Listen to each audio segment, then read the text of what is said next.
Do you remember when Battle Royale games were popular? It happened after PUBG did super well, and then suddenly every major publisher had a Battle Royale game. Of course, after a while, players got tired of Battle Royales. Most that used to be popular are now pretty much ghost towns, and then the industry moved on to hero and extraction shooters. Much like these genre trends, there are also mechanical trends. Ideas that work well in one game are often lifted and moved into another, sometimes with great success, and sometimes with not so great success. Today I'm going to talk about 3 mechanics that I think are played out and show up in more games than they should, while also offering some other options that I wish we saw more instead of these overused mechanics. Now, I'd like to preface this video a bit by saying that I don't think any of these mechanics are bad. I actually quite like all of them, but I am saying that they should be used less, or should be changed around a bit. They often come up in places that they definitely don't belong, and represent an uncreative solution to a problem that could have been solved in a better way. First up, we have crafting. To briefly explain, crafting is whenever you have to use specific base materials to create something else out of them. Riveting new info, I'm sure. In my opinion, there are very few really good crafting systems, but there are many more that just feel underbaked. Oftentimes, crafting feels like something that is added to a game just because they can, rather than as a core component of the game experience. In Red Dead 2, for instance, you can totally go through the entire game without ever interacting with the crafting system, and it only provides very marginal benefits when you do engage with it. Of course, there are games that have crafting as a part of the core experience, and there's even a whole genre dedicated to the idea of gathering new materials and using them to craft stuff. But even in these games, the system is often the same across every game. Typically, you have to gather the needed materials to make a thing, then you go to your crafting station to make said thing by pressing a single button.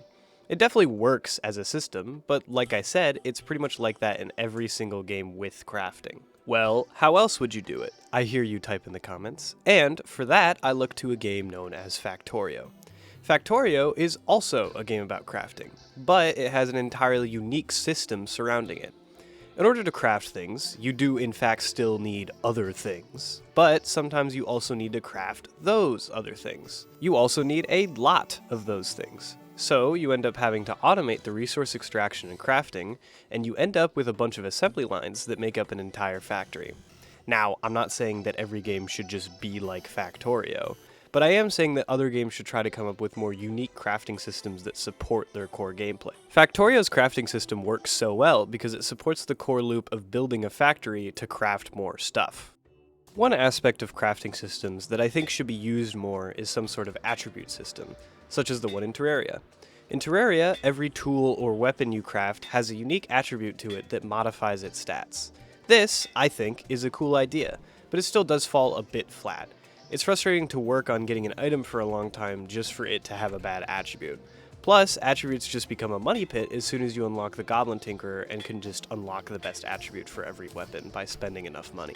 Another crafting system I like comes from, please don't laugh, Weird Gun Game on Roblox. In this game, there's a modular gun crafting system where you can mix and match different parts to create a totally unique weapon. Different parts give positives and negatives to different stats, and it's super fun to try and find cool combos. Something similar exists in the Minecraft-based MMORPG Wynncraft, where using different crafting materials results in differing stats for the final product. Something like this helps to spice up the system by allowing you to have a bit more of a say in what your crafted item is specialized in. Next up is the double jump. Let me start by saying that I do like double jumps. In a platformer, it is a really great way to implement a mid-air adjustment tool to make platforming a bit more predictable. It also adds an extra layer of complexity to the system and helps you to jump further and higher. However, I think too many games implement a double jump instead of coming up with a more unique way to implement a mid-air adjustment tool.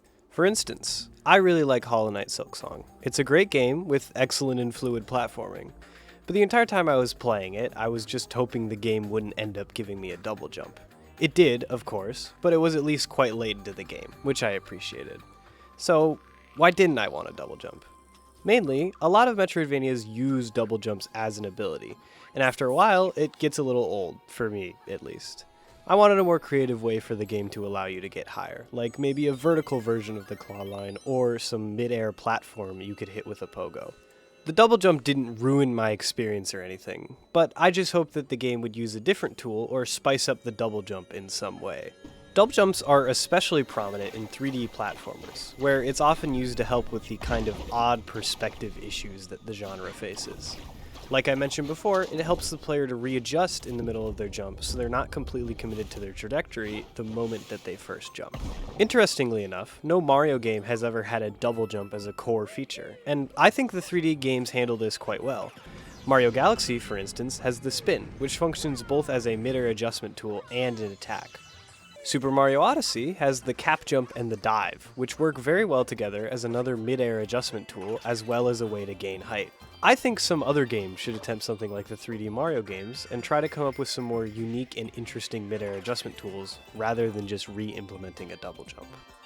And finally, there's level ups. The first time I noticed how pervasive leveling up was as a concept was when I played through the first Insomniac Spider-Man game. I really liked it. The combat and movement were really great, but as I was playing it, I just kept thinking about why they chose to include a level up system.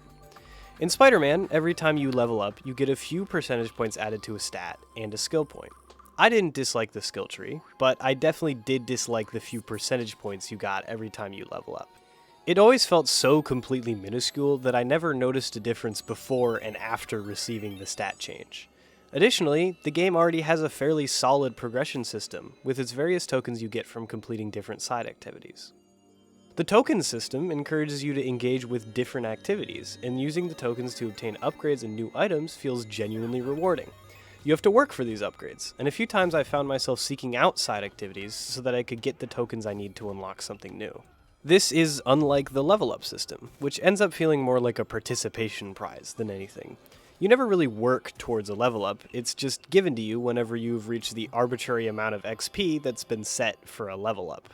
And when you do level up, the only thing you actually get to do is choose an ability from the remarkably linear skill tree, and sometimes you don't even get to do anything because there's nothing you can afford. It's a system that feels like it was implemented out of obligation rather than out of desire. These sort of shallow level up systems are quite common in the AAA space, and have never quite evolved or disappeared. Usually, they work the same as they do in Spider-Man. Every once in a while, you get a level up, and then you get to choose one of a few options on a skill tree which you eventually will unlock all of. It feels like little more than jingling keys to make sure you stay engaged with the game. And yet, the system does have its benefits. When done fairly well, it's a good way to introduce new combat and traversal options without muddying down the main progression path with tons of new abilities. It also helps to make the player more aware of these abilities by giving them out slowly and at the player's pace. Even still, the system often feels pretty shallow, and level ups feel like they're given out largely at random. Now, I'm not saying that every game has to be Path of Exile 2, and I don't even dislike the regular implementation of skill trees and level ups that much, but I still wish more games came up with a unique way to do things. Even good things get old after long enough, and sometimes all you need to do to make it fun again is to shake up the system a little bit. An implementation I do like is found in Monster Hunter World. It isn't strictly a traditional level up system, but it's close enough that I think it counts. Whenever you want to improve your armor's defense in Monster Hunter, you have to use armor spheres. These are sometimes given out after regular quests, but typically you have to take side quests to get them. These side quests are often things that you will end up doing during regular gameplay, but I like them as a feature because it removes the ambiguity of a regular XP bar. The game tells you exactly what you have to do to get a specific reward that allows you to level up. You can take just a few quests and complete them naturally, or you can specifically try to complete the tasks to get more armor spheres. You also get to choose what quests to take, and oftentimes harder ones offer better rewards. It's a system that rewards good decision making and actively engaging with the system, rather than one that just rewards you at seemingly random moments. So basically, I want games to try and use more unique mechanics. Many of my favorite games of all time are my favorites because they do things that no other game thought to do. Many of the most highly regarded games of all time are also like this. Ocarina of Time figured out how to do melee combat in a 3D space. Halo proved that you could, in fact, make an FPS game on console that controls better than GoldenEye. And Minecraft is the first game to make a fully fledged honest-to-goodness sandbox. The Hall of Fame is largely filled with those that dared to innovate. Now, all of these games I have listed took mechanics from other games, and I think that's a great thing. But the difference is that they did not leave the mechanics where they were. They expanded upon and changed the mechanics they took. That's what I'm advocating for, really. I have no problem with double jumps, so long as your double jump is different in some way. I know it's not a mind-blowing take to say that AAA games should innovate more, so that's why I'm also going to say that indie games should innovate more. If you're out there making a roguelike, maybe consider not just doing a pick one item out of 3 system. Stand out, do something weird. The first thing you try might suck, but eventually one will stick and your game will be better for it.